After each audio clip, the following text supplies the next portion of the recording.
सभापति ने चंद्रशेखर को पास बुलाकर की तारीफ। सभापति ने चंद्रशेखर को कहा, आप अपने समाज के लिए एक सच्चे नायक बन गए हो। सभापति ने चंद्रशेखर की मेहनत और संघर्ष की बहुत सराहना की। आज का यह मंच सिर्फ शब्दों का नहीं, यह इतिहास लिखने का मंच है। यहाँ उठी आवाज़ सिर्फ एक इंसान की नहीं, करोड़ों लोगों की पुकार है। यहाँ खड़े होकर सच बोलने का साहस वही दिखा सकता है जिसके दिल में जनता बसती है, और आज वही साहस संसद की दीवारों को हिला रहा है। आवाज़ उठ रही है उन बेटियों के लिए जो रोज अन्याय झेल रही हैं। सवाल गूंज रहे हैं उन परिवारों के लिए जो आपदा में सब कुछ खो चुके हैं। चुनौती फेंकी जा रही है उस व्यवस्था को जो आज भी वंचितों को उनका हक नहीं दे पा रही। यह आवाज़ रुकने वाली नहीं, यह गूंज दबने वाली नहीं, क्योंकि यह आवाज़ जनता की है, यह आवाज़ संघर्ष की है। जब एक नेता जनता की पीड़ा को संसद में लाता है तो वह केवल सवाल नहीं पूछता, वह क्रांति की नींव रखता है। आज संसद में जो गूंज रही है वह आने वाली पीढ़ियों की दिशा तय करेगी। यह संघर्ष केवल शब्दों का नहीं, यह आत्मा का संघर्ष है। यहाँ सच बोलना ही सबसे बड़ा हथियार है। यहाँ जनता की तकलीफें ही सबसे बड़ा एजेंडा है। और आज यह आग जल चुकी है, अब इसे कोई बुझा नहीं सकता। मेरे प्यारे मित्रों, वीडियो को शुरू करने से पहले मुझे आप सभी से पूरी उम्मीद है कि आप अपने इस छोटे से चैनल को सब्सक्राइब ज़रूर करोगे और कमेंट बॉक्स में जय भीम ज़रूर लिखोगे। और हाँ मेरे प्यारे मित्रों, अपने उसे प्यारे से ज़िले और राज्य का नाम कमेंट बॉक्स में ज़रूर लिखें, जिससे हमें पता चल सके कि हमारी जगाई गई चेतना कहाँ तक पहुँच पा रही है। संसद के ऐतिहासिक पलों में से एक वो दिन था जब चंद्रशेखर आज़ाद ने सदन के बीच खड़े होकर ऐसे सवाल पूछे जिन्हें सुनकर सांसदों की जुबान बंद हो गई। हर कोई हैरान था कि इतनी साफगोई, इतनी बेबाकी और इतना साहस कोई अकेला प्रतिनिधि कैसे दिखा सकता है। और तभी सभापति ने भी स्वीकार किया कि आज चंद्रशेखर आज़ाद सच में अपने समाज के नायक बनकर सामने आए हैं। आज़ाद की आवाज़ में गूंज थी, आंखों में आग थी और सवालों में जनता का दर्द छुपा था। पहला सवाल आरक्षण को लेकर उन्होंने पूछा, क्या ये व्यवस्था अब भी सबके लिए न्यायपूर्ण है? क्या हाशिए पर खड़े लोग आज भी अपने हक तक पहुंच पा रहे हैं, या फिर यह सिर्फ कागजी खेल बनकर रह गया है? सदन सन्नाटे में डूब गया, क्योंकि यह सवाल उन लाखों युवाओं के दिल की आवाज़ था। इसके बाद गूंज उठा दूसरा सवाल पंजाब की त्रासदी को लेकर।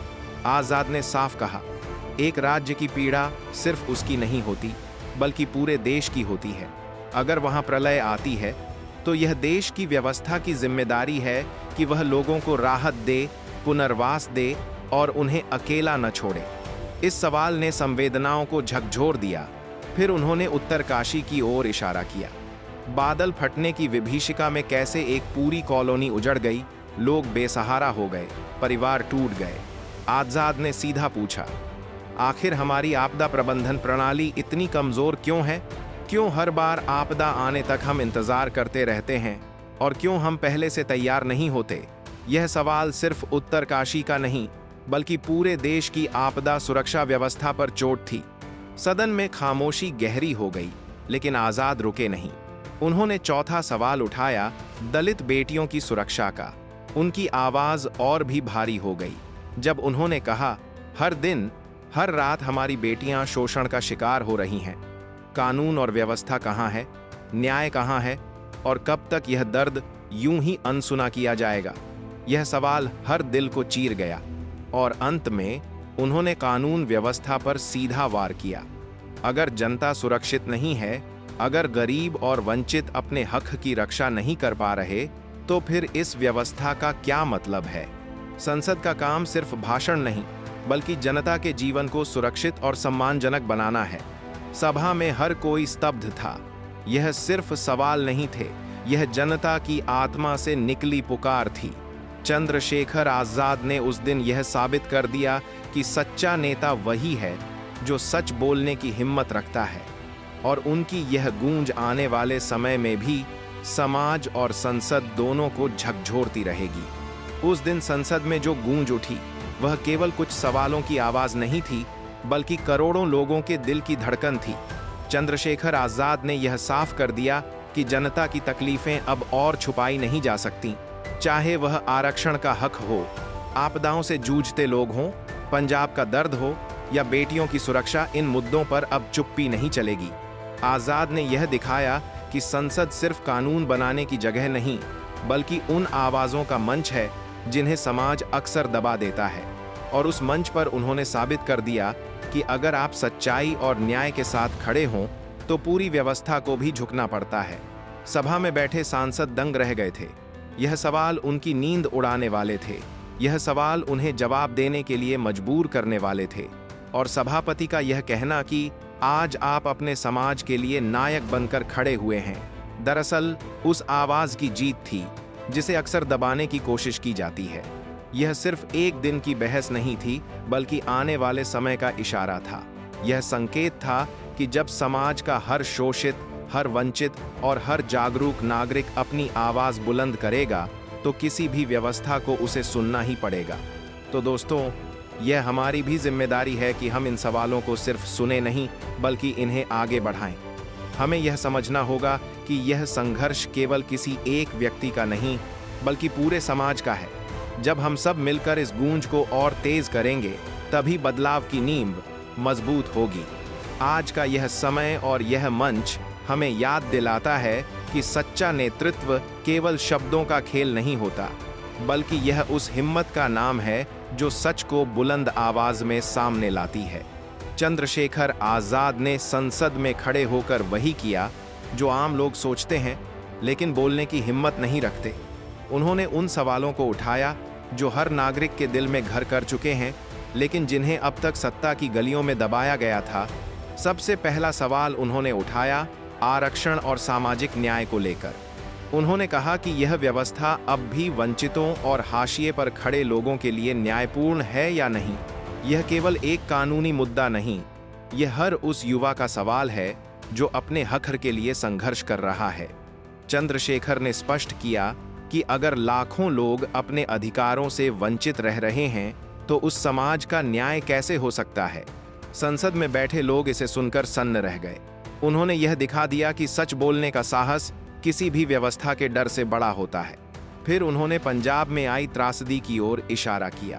प्रलय और प्राकृतिक आपदा केवल स्थानीय घटना नहीं होती, यह पूरे देश की जिम्मेदारी बन जाती है। उन्होंने साफ कहा कि पीड़ितों की मदद, राहत और पुनर्वास की व्यवस्था सिर्फ कागजों में नहीं, बल्कि असल जिंदगी में दिखनी चाहिए। उनकी यह आवाज़ उन लाखों लोगों की आवाज़ थी जो आपदा में अपने घरों, अपनी जमीन और अपने प्रियजनों को खो चुके हैं। आजाद ने यह साबित किया कि नेतृत्व का असली मतलब केवल कानून बनाने से नहीं, बल्कि जनता की सुरक्षा और उनके जीवन की रक्षा से होता है। उत्तरकाशी की कहानी भी उन्होंने संसद में उजागर की। बादल फटने की विभीषिका में कैसे एक पूरी कॉलोनी समाप्त हो गई, लोगों के जीवन तबाह हो गए, परिवार टूट गए। आजाद ने यह सवाल उठाया कि हमारी आपदा प्रबंधन प्रणाली इतनी कमजोर क्यों है, क्यों हम पहले से तैयार नहीं रहते। उनके शब्द केवल आरोप नहीं थे, बल्कि चेतावनी और समाधान का रास्ता भी थे। यह सवाल हर नागरिक के लिए सीख है कि प्राकृतिक आपदाओं से निपटने की जिम्मेदारी केवल सरकार की नहीं, बल्कि समाज और हम सबकी भी है। इसके बाद उन्होंने दलित बेटियों की सुरक्षा को लेकर संसद की दीवारों में गूंज पैदा की। उन्होंने कहा कि हर दिन, हर रात हमारी बेटियां शोषण का शिकार हो रही हैं। उन्होंने सीधे पूछा कि कानून और व्यवस्था कहाँ है, न्याय कहाँ है। और यह सवाल केवल दिल्ली या उत्तरकाशी का नहीं था, यह पूरे देश की स्थिति पर चोट था। आजाद ने यह स्पष्ट किया कि जब तक बच्चों, महिलाओं और कमजोर वर्गों की सुरक्षा सुनिश्चित नहीं होगी, तब तक हमारी लोकतांत्रिक व्यवस्था अधूरी है। दोस्तों, सवाल पूछना आसान नहीं होता, सच बोलना आसान नहीं होता, और सत्ता के सामने खड़े होकर जनता के दर्द को शब्द देना तो और भी कठिन है।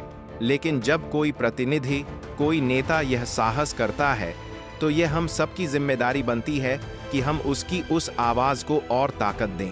आज चंद्रशेखर आजाद ने संसद में जो आवाज उठाई, वह सिर्फ उनके समाज की आवाज नहीं थी, वह हर उस नागरिक की आवाज थी जो न्याय चाहता है, जो समानता चाहता है, जो सुरक्षित जीवन चाहता है। अब हमें तय करना है कि हम इस आवाज को कहां तक पहुंचाते हैं। क्या यह सिर्फ संसद की दीवारों तक सीमित रहेगी या फिर यह गली गली, गांव गांव और शहर शहर तक गूंजेगी? याद रखिए, इतिहास में हर बड़ा बदलाव तब आया है जब आम लोगों ने अपने अधिकारों के लिए खड़े होकर कहा, अब और नहीं। यही वक्त है अपनी भूमिका निभाने का।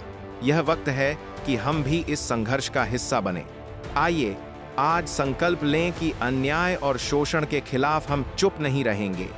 अपनी बेटियों की सुरक्षा, अपने समाज की समानता और अपने देश की न्याय व्यवस्था के लिए हम लगातार आवाज़ उठाएंगे, क्योंकि जब तक एक भी बच्ची असुरक्षित है, जब तक एक भी गरीब भूखा है, जब तक एक भी वर्ग अपने हक से वंचित है, तब तक हमारी लड़ाई अधूरी है। तो दोस्तों, उठो, जागो और अपनी आवाज़ को इस आंदोलन की ताकत बनाओ, क्योंकि जब हम सबकी आवाज़ मिलती है तभी असली क्रांति होती है। दोस्तों, यह केवल एक भाषण नहीं, यह केवल कुछ सवाल नहीं, यह इतिहास की दहलीज पर दर्ज होने वाला क्षण है। आज हमने देखा कि सच जब संसद में गूंजता है तो वह दीवारों को भी हिला देता है। उन्होंने यह भी बताया कि चुनौती केवल राजनीतिक नहीं बल्कि सामाजिक है। असमानता, भेदभाव और अन्याय केवल कानूनों में नहीं बल्कि लोगों की सोच में भी मौजूद हैं। अगर हम सोच बदलने में असफल रहेंगे तो कानून भी अपने काम नहीं आएगा। इसीलिए उन्होंने यह कहा कि शिक्षा, जागरूकता और सामाजिक चेतना उतनी ही महत्वपूर्ण है जितनी कि कोई कानून। चंद्रशेखर आजाद ने यह दिखा दिया कि प्रतिनिधि वही है जो जनता की तकलीफों को अपनी आवाज बना सके, और यही आवाज अब रुकनी नहीं चाहिए। यह गूंज हर घर तक पहुंचना चाहिए, हर दिल तक पहुंचना चाहिए, क्योंकि आने वाली पीढ़ियां हमसे पूछेंगी, जब अन्याय हो रहा था तब आप कहां थे? जब बेटियां रो रही थीं तब आप चुप क्यों थे? जब समाज अपने हक के लिए तड़प रहा था तब आपने आवाज क्यों नहीं उठाई? और हमें उस वक्त जवाब देना होगा। तो आइए हम सब मिलकर यह संकल्प लें कि हम चुप नहीं रहेंगे। हम न्याय, समानता और अधिकार की इस लड़ाई को आगे बढ़ाएंगे। यह संघर्ष सिर्फ आज का नहीं है, यह भविष्य की नींव है। याद रखिए, आवाज़ दबाई जा सकती है लेकिन हमेशा के लिए खामोश नहीं की जा सकती। सच को रोका जा सकता है लेकिन मिटाया नहीं जा सकता। और जब जनता जागती है तो इतिहास करवट बदलता है। आज यह आंदोलन सिर्फ चंद्रशेखर आजाद का नहीं, यह आंदोलन आपका है, हमारा है, पूरे समाज का है। तो उठो, जागो और अपने अधिकार की इस गूंज को और बुलंद करो। जय भीम, जय संविधान। धन्यवाद।